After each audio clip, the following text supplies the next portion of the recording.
បាទជំរាបសួរក៏ដូចជាសួស្ដីទៅដល់អ្នកតាមដានក្នុង channel នេះទាំងអស់គ្នាបងប្អូនថ្ងៃនេះគឺថាមកលុញគ្រាប់សូនបងប្អូននេះ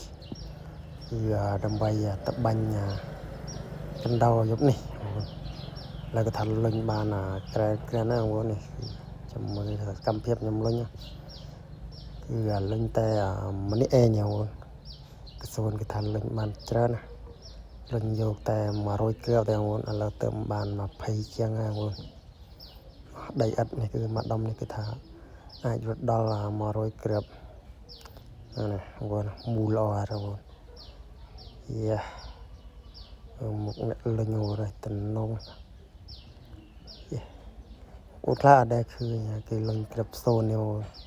ឥឡូវគឺថាខ្ញុំបញ្ចេញសមត្ថភាពឲ្យបងប្អូនមើលអំពីការលុញគ្រាប់សូនយ៉ា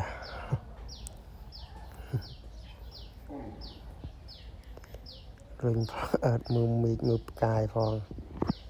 ថាថ្ងៃនឹងរះក្តៅអត់